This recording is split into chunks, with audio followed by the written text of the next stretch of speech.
Hey everyone, and welcome to Vlogmas Day 14.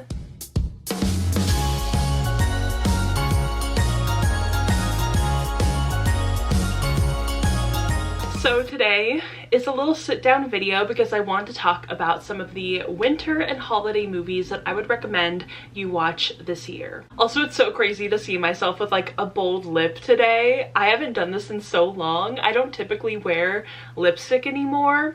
I used to be a big lipstick girly when I was like 20, 21, but it's just so funny to see myself with like, oh yeah, like I used to wear this shade literally every day. If you want to know, this is Cinnamon Spice from Wet n Wild. I used to love the Wet n Wild matte lipsticks.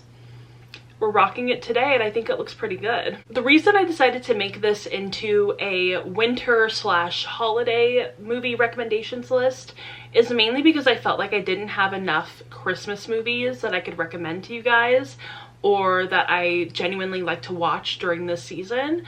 I feel like the majority of the movies that I like to watch are movies where Christmas isn't really the main focal point of the movie. It's kind of more in the background. So I'm like, you know what? Let's just kind of combine the two. We don't have to do all winter movies or all Christmas movies. It could just kind of be a mixture. Okay, so starting right off, I have to go with literally my favorite movie of all time, and in my opinion, the best movie of all time, and that is When Harry Met Sally. I literally rewatched this movie yesterday. I believe that the only place you can find it on streaming right now is on Pluto TV. Thankfully, it is free.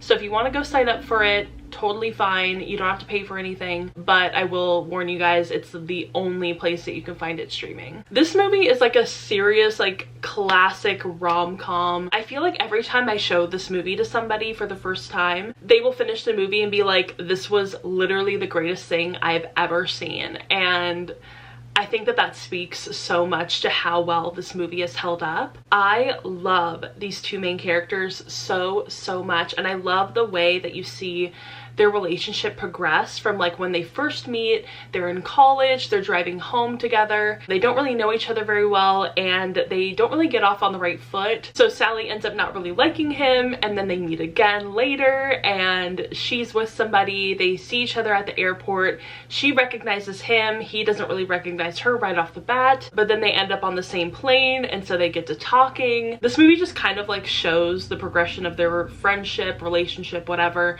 And you get to see them in different scenarios and different points in their lives. And I love it so much. And it's set kind of during the winter, but also during the fall. And so it just like has that really like cozy aesthetic to it. The sets are beautiful. The wardrobe is beautiful. The soundtrack is incredible. I just love it. It really sets the mood. The writing is literally incredible. It's probably Nora Ephron's best rom-com, at least in my opinion. I know that there are plenty of others that are really good, but this one I think is just like the pinnacle of not only her rom-coms, but all rom-coms ever. I can't honestly think of a better rom-com than When Harry Met Sally. It's just so iconic. It's so classic. I think that this is a movie that transcends the genre, and it's so good. It's just so incredible, like the whole package. I also love the structure of this movie where you have like these interspersed little anecdotes from these couples. Like they're real life anecdotes, but I believe that they're portrayed by actors. But it just works so well. It's so good. I highly recommend this movie. If you've somehow never seen it, I mean, no judgment, because I don't think I saw it for the first time until I was in my like mid-20s. It was literally just a few years ago that I had first seen this movie. So no judgment if you haven't picked it up yet, but I highly recommend you do it. And the perfect time to watch it is around this time of year, because you have like fall, you have Christmas, you have New Year's. It's perfect. The next movie that I need to recommend is Last Holiday. This one stars Queen Latifah and is absolutely incredible. I don't think I'd seen this movie for the first time until last year. I've said this before in quite a few videos, but I was never that much of a movie person, so honestly, a lot of movies, a lot of like classic rom-coms I had never seen before. But like I said, I ended up watching this movie last year and it was incredible. It's definitely a movie that I can see myself watching yearly, especially during the Christmas time, because obviously it's called Last Holiday. It's set during Christmas, and Queen Latifah is so freaking good in this movie. She's incredible. She really does make this movie what it is, and it's just so heartfelt and so funny and so charming. Basically, this movie is about the main character, who's played by Queen Latifah, and she finds out that she has only a finite amount of time to live. I can't remember the exact number of like weeks or months or whatever. So she ends up quitting her job and like takes out all of her savings and is like, I'm gonna have this incredible last vacation, last holiday, and I'm gonna do everything on my bucket list. I'm gonna do everything that I've ever wanted to do, and I'm gonna stay in this like really beautiful, deluxe, gorgeous hotel. And it's just kind of like about like seizing the day, seizing your moment, and you're, you know, making your life what you want it to be and living like it's your last day. And I love this movie so much. It really is so heartfelt, and it's perfect for this time of year. The next movie is kind of actually like a newer movie, and it's an adaptation of a YA novel that I absolutely love, The Statistical Probability of Love at First Sight. The movie is called Love at First Sight. It's on Netflix, and it's another really like heartfelt and beautiful story, and really it's set during the winter time. It's set during Christmas, but it is very much a backdrop of the movie and doesn't really play a lot into the actual plot. Basically, it's about this girl, and she is flying from New York over to England in order to attend her father's wedding. She doesn't really know this new wife very well. She's not really looking forward to the trip at all, but when she's at the airport, she ends up meeting this guy who's also going to England, and they are going to be on the same flight, and they kind of just like immediately hit it off and basically get on this flight, and they talk the entire time and hang out with each other, and it's just so sweet. But they are going to England for very, very different reasons. She's going to England for her father's wedding. He's going to England because he's going back home in order to go to his mom's living wake. And it's just so beautiful. Like, even just thinking about it, it's getting me choked up. Like, this movie, if you're gonna watch it, definitely bring tissues. Bring the Kleenex, get the little box, you need it. It's just so beautiful and heartfelt. It's like another one of those movies that's just like seizing your moment, seizing the day. It's a beautiful movie. I'm actually like, now talking about it, I'm like, I want to go rewatch it. And the book itself is so good. Like, they're a little different, I will say, but they're both so good for what they are. And the book is really beautiful. I've reread that book a few times. It's one of my favorites. And I feel like this adaptation really did it justice. So I highly recommend it. The next movie is another one of my all-time favorites, like a true classic, and that is While You Were Sleeping.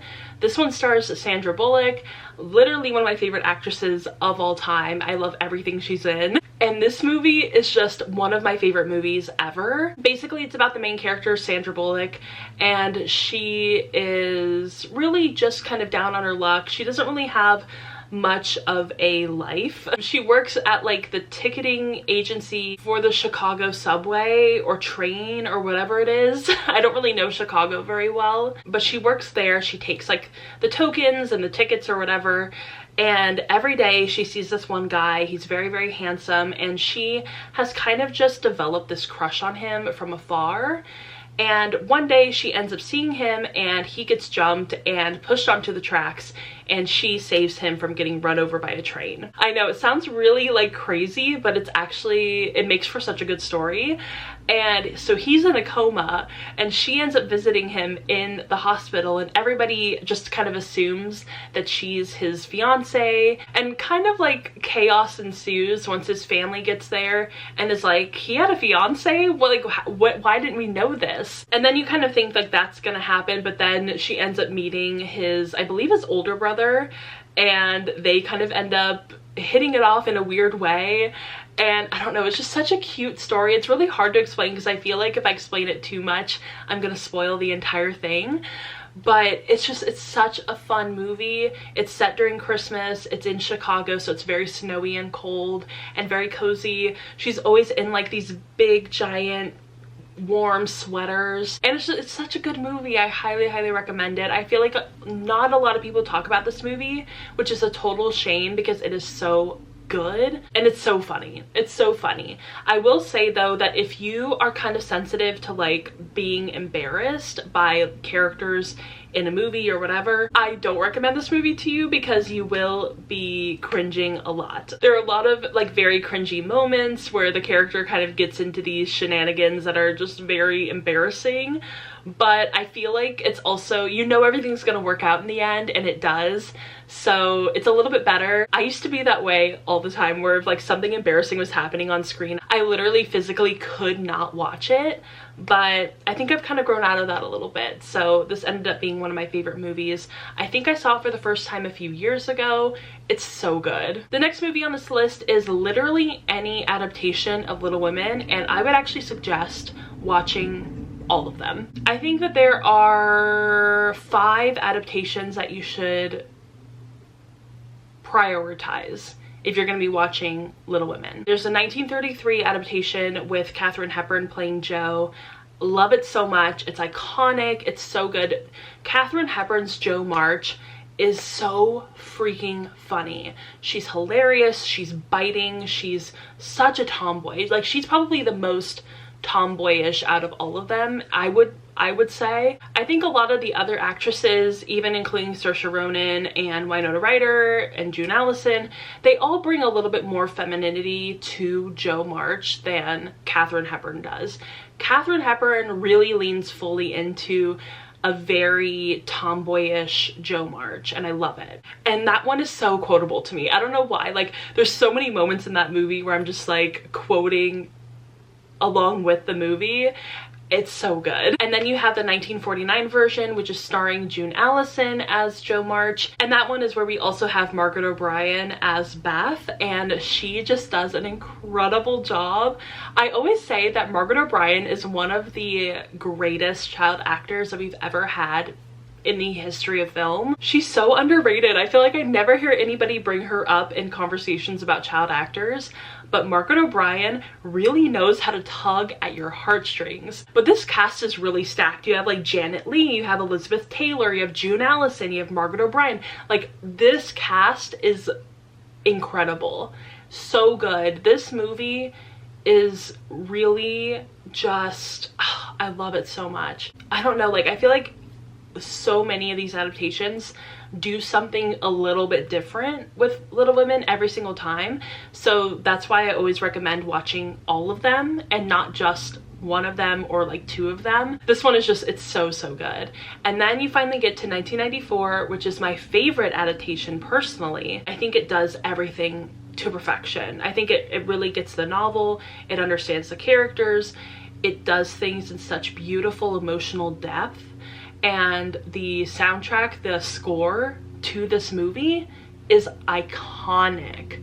Literally, if you want to get yourself into the wintry Christmas mood, put on this soundtrack. It is so good. It's probably the best soundtrack out of all of the movies. Easily. And to be honest, this one also has a pretty stacked cast. This one has Winona Ryder, Susan Sarandon, Claire Danes, Kirsten Dunst, Christian Bale. Like, this movie has everybody in it, and everybody is giving their best performance, in my opinion. It's so good. It's just so nostalgic and so warm and cozy and beautiful and heart-wrenching, and oh, I love it so much. This is one where I just think this movie is perfection. It's so good. No notes.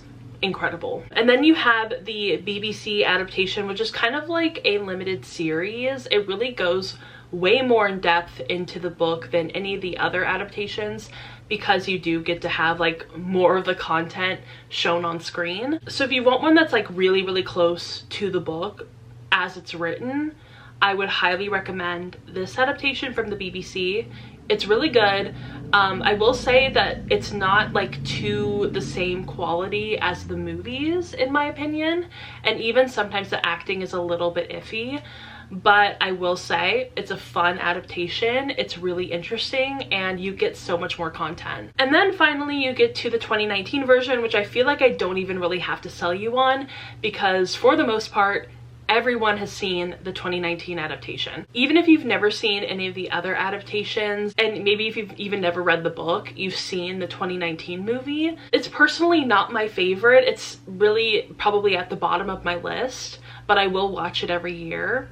because I feel like I have to. I'm adding in Meet Me in St. Louis because, oh my gosh, this is like a quintessential Christmas movie. I know it takes place throughout the entire year. You have Halloween, you have spring, you have all this other stuff, but really the focal point of this movie is Christmas, because the song Have Yourself a Merry Little Christmas was literally written for this movie and for Judy Garland to sing, and it's incredible. If you've never heard this rendition of Have Yourself a Merry Little Christmas, you are missing out. It is so beautiful and so heart-wrenching and such a tearjerker. And you have Margaret O'Brien and Judy Garland in this scene, and they are acting off of each other, and it is glorious. It's one of the greatest scenes, in my opinion, in cinematic history. This rendition of Have Yourself a Merry Little Christmas, it gets you. I cry every time. Every single time I see this movie. Highly, highly recommend Meet Me in St. Louis. The next movie is one that I actually recently watched, and that is Eternal Sunshine of the Spotless Mind. This one is definitely more of just like a winter movie, like winter as a backdrop in this movie. I was actually kind of surprised at how much I really enjoyed this one. I feel like this is a movie that I'm kind of like the last person to have ever seen it. So if somehow you're watching this video and you've never seen this movie, join the club. Join the club. This is one I honestly didn't know much about before going into it. So I kind of went into it blind, but I was really pleasantly surprised. I didn't realize that it took place in like New York or kind of like semi-Long Island. I don't really know if it's like on Long Island or not, but I do know that some of the movie is set in Montauk, and I have been to Montauk. I probably should have worn my Montauk sweater. But yeah, I really, really enjoyed this movie, and it just really makes you think, and makes you think about, you know, what people or experiences you would erase in order to not experience heartbreak, and like what it means for heartbreak to affect your life. And it really is a saying, I'd have rather loved and lost than to never have loved at all. And I just think that that is really beautiful, and it's one of my favorite sayings. And so it's like, it was such a great movie, and really just combined a lot of things that I am really interested in and really like in movies, and put it all together. I love the setting. I love the costuming is really incredible. I like that there is like that little sci-fi element to it, which is really cool. It's like not too sci-fi to where I'm like, okay, I'm checked out, but it's just enough to where I'm intrigued. So yeah, really incredible movie, highly recommend it. The next movie is one that is just like another wintry movie, and that is Anna Karenina. I love this adaptation so much. You have Aaron Taylor-Johnson, you have Keira Knightley, and they are both absolutely incredible in this movie. I remember that the reason I saw this movie in the first place, I'd never read the book, I still have not read the book, but the reason I saw it in the first place is that my AP literature teacher in high school really enjoyed it, and so I ended up watching it on my own time at my house, and I was like, oh my god, this is actually a really good movie. This is another movie that has an incredible score. This is a score that I listen to just like randomly throughout the day. I'll just like put on the Anna Karenina score and just vibe out. It's so, so good. So yeah, I can't really speak to whether it's a good adaptation of the book, but I will say that it's a really good movie, and the actors in it are fantastic.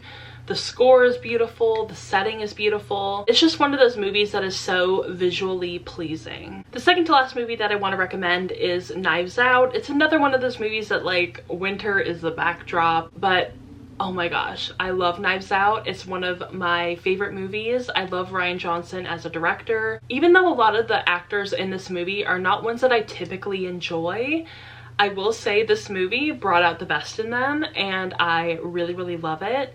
I feel like I don't really have to sell you too hard on Knives Out because most people have seen it and most people really love it. But it is one of those movies that I feel like is a really good transition from fall to winter.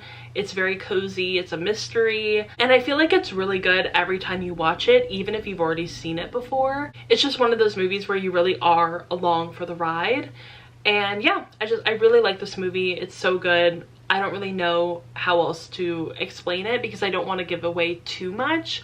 and I feel like if you haven't seen it yet, it's kind of fun to go in not knowing anything. And the last movie I want to recommend is one where it's both winter and Christmas, and I feel like they both play a pretty big role in this movie, and that is The Holdovers. This movie came out last year and was a pretty big deal, especially in like the awards, the movie awards, stuff like that. So I feel like a lot of people have seen it, but if you haven't, somehow it's so good, and it's like the perfect movie to watch every year during the Christmas time. I feel like if you liked movies like Dead Poet Society or Good Will Hunting, you'll definitely really like The Holdovers. It has like a very similar vibe, and when I was watching it, I definitely felt like it was very reminiscent of a lot of older movies. So I feel like if you're like me and you are yearning for movies that were made in like the 90s or the 80s or whatever, definitely watch this movie. It's gonna be right up your alley. Basically, it's about these three people. Two of them work at this boarding school and the other one is a student at the boarding school, and they are kind of like the holdovers, so they don't really have anywhere to go for the Christmas break, and so they end up just staying at the boarding school and kind of like making their own Christmas. And they each have their own like little life stories and little plots, and they all kind of like intersect and weave in and out of each other.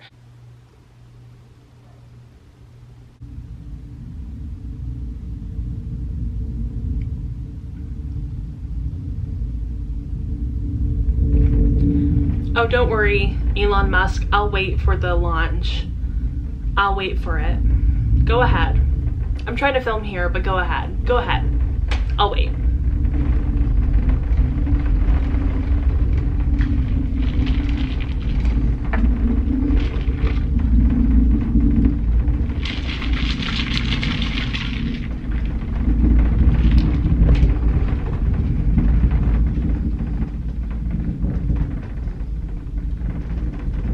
Okay, so I think the launch is over. Like I was saying, this movie is just so, it's another one of those like very heartfelt, heart-wrenching movies. It's really beautiful, and it really just shows like it's a very found family kind of movie. And I love the bond and the relationship that these three characters develop throughout the movie and how close they get. And it's a really beautiful movie. I really enjoy it. I think it's perfect. I think it gets kind of looked over in a lot of these talks about like Christmas movies or winter movies. So I just wanted to mention it because I thought it was so beautiful. So yeah, I feel like those are all of the movies. I ended up doing 10. I think I said 9 in the beginning of the video, but I did have to include Meet Me in St. Louis. It's such a good movie. So yeah, I highly recommend all of these movies, obviously. If you have movies that you love that kind of fit the bill of like not really about Christmas but also kind of about Christmas, definitely recommend them to me down below. I would love to watch them. I'm definitely going to do a video soon talking about all of the movies that I've watched this year because I've gotten into a huge movie kick in 2024, so I have a lot to talk about. But yeah, I hope you guys enjoyed this video, this little recommendations video. And if you did, go ahead and give it a thumbs up and subscribe to my channel. Also, go ahead and follow me on Instagram, Twitter, Goodreads, Storygraph, TikTok, Blue Sky, Threads. All the links are down below, and I will see you all in my next video tomorrow. Bye!